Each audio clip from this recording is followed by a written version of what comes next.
that Russia could use chemical weapons against Ukraine. President, how concerned are you about the threat of chemical warfare right now, that Russia would use chemical weapons? How high is that threat? I think it's a real threat. Wolf Blitzer joins me now from Brussels. Wolf, very high stakes for the president. There could be huge implications for NATO. What should we expect from this summit? It's going to be really, really important, Victor. Probably the most important national security foreign policy trip that this President Biden, has undertaken so far. The stakes right now are enormous. There is great fear, as you know, Victor, that what's going on in Ukraine right now potentially could get a whole lot worse. This war is by no means over, and President Biden is going to be meeting with all of the other 29 NATO leaders here in Brussels. That's going to be critically important to determine what NATO as an alliance will do. He'll also meet with the G7 leaders, separate round of talks on that.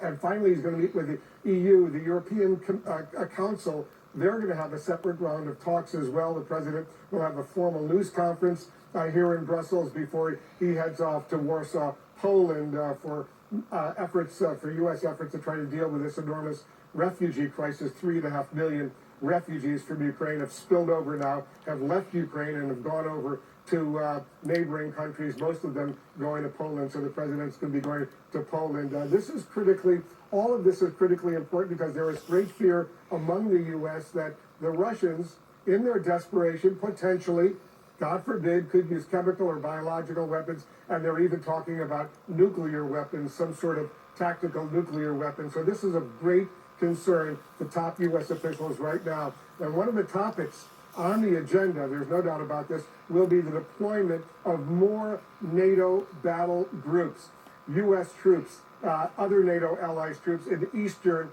NATO countries. The U.S. ambassador to NATO just said NATO leaders will approve 4 additional battle groups in Hungary, Romania, Bulgaria, and Slovakia, all NATO allies, of course. Joining me here in Brussels right now is our chief White House correspondent, Caitlin Collins. Caitlin, I understand you and your team, you've been getting some new reporting about various options being presented to President Biden for sending more U.S. troops and other NATO troops to Eastern Europe. Tell our viewers what you've learned.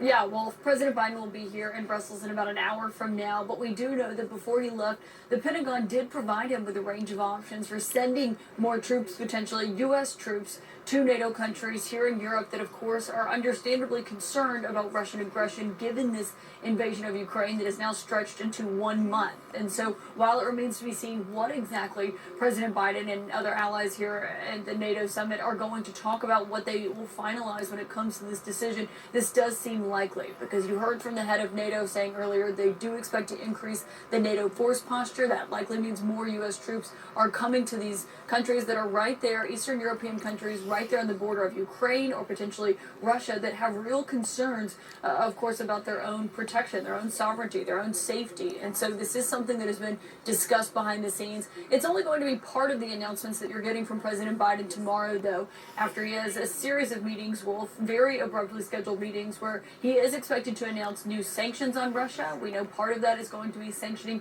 hundreds of these Russian lawmakers in the lower house of parliament. And they're also going to announce new measures to try to crack down on the existing sanctions to make sure people can't evade them. So all of this is up for discussion while President Biden is going to be here meeting with these NATO allies, going to a European Council meeting, and then, of course, also meeting with the leaders of the G7 nations as well here tomorrow in Brussels. Wolf. Yeah, we're going to be really, really busy. This is going to be a historic day tomorrow here in Brussels, Caitlin. We're going to be watching every step of the way as the stakes right now, what's going to happen to these millions and millions of people in Ukraine, the stakes are clearly enormous. Caitlin Collins is here with us. Victor,